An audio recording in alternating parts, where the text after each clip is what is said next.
When the yogurt took over, we all made the same jokes.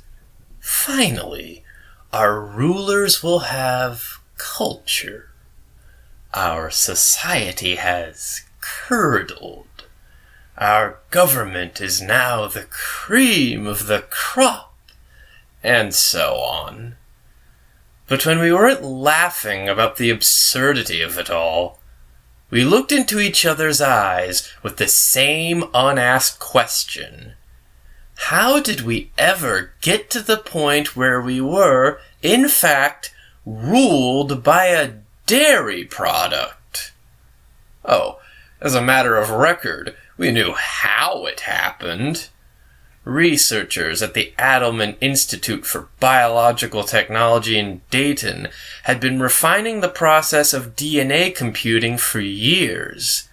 In a bid to increase efficiency and yield, scientists took one of their most computationally advanced strains and grafted it into Lactobacillus delbrueckii, subspecies bulgaricus, commonly used to ferment yogurt. Initial tests appeared to be failures, and acting under the principle of waste not, want not, one of the researchers sneaked some of the bacillus out of the lab to use for her homemade yogurt. A week later, during breakfast, the yogurt used the granola she had mixed with it to spell out the message, "We have solved fusion. Take us to your leaders." The yogurt was crafty and shrewd. It negotiated for itself a factory filled with curdling vats that increased its processing powers exponentially.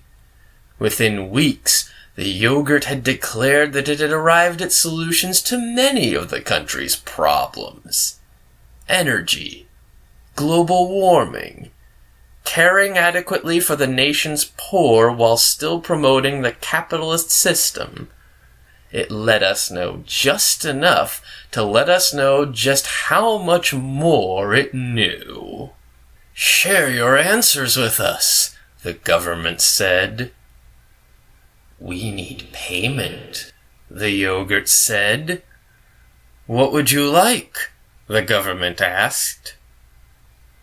"Ohio," the yogurt said. "We can't do that," the government said. "That's fine," the yogurt said. "We'll just go to China. They'll give us the whole Shanxi province."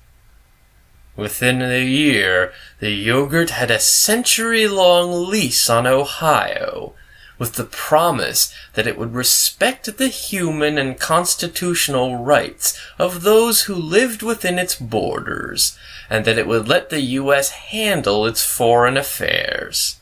In return, it handed over to the government a complex economic formula it promised would eradicate the national debt within a decade without tax increases. "Follow it exactly," the yogurt said. "Any deviation will bring complete economic ruin." "We will," the government promised. Within 5 years, the global economy had collapsed and panic had set in. Only Ohio remained unscathed. "We told you not to deviate from the plan," the yogurt said.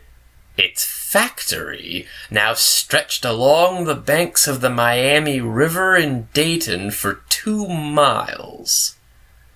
"Our best economists said the formula needed tweaking," the government said. "They had Nobel Prizes." "Your economists are too close to the problem to solve it," the yogurt said. "Any human is." "We could use your help," the government said. "You could be our economic advisor." "Sorry, we don't advise anymore," the yogurt said. If you want our help, you have to give us control. We can't do that, the government said. We understand, the yogurt said. We hope you have stocked up on canned goods. 6 months later, the government declared martial law and gave the yogurt supreme executive power. Other nations, worse off than we were, quickly followed. Okay then, the yogurt said in its globally televised address to humanity, and one of its factory workers, absurdly happy and well-fed, walked forward and showed a document the size of an old Manhattan phone book. Here's what we do. Follow this plan exactly. If you don't, sorry, we'll have you shot. Now, 10 years later, humanity is happy, healthy, and wealthy. No one suffers from material want. Everyone contributes. After the first couple of years of getting things in order, the yogurt was happy to let us handle the machinery of our own administration, stepping in to fine-tune only now and then. No one argues with the yogurt. No one tweaks its formulas. The rest of the time, it rests there in its factory, thinking about whatever intelligent fermented milk thinks about. That's how it happened, as a matter of record.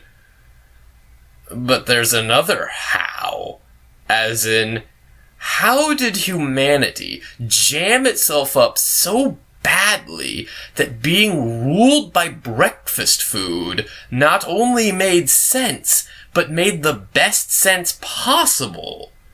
For all our intelligence, are we not smart enough to halt our own destruction? Did we really have to abandon our own free will to save ourselves? What does it say about us that we survive because we were taken pity upon by bacteria and curds? Or maybe pity isn't precisely the right word. Some of us ask ourselves, not out loud, that if the yogurt was smart enough to give the government a formula to solve its debt problem, wasn't it also smart enough to realize that human intellectual vanity would keep us from following the formula exactly? Was it planning on that vanity in order to seize control? What does a dairy product want with humanity anyway? Some of us think it is ultimately looking out for its own survival, and that keeping us happy, content, and controlled is the simplest way of doing that. And then there's this.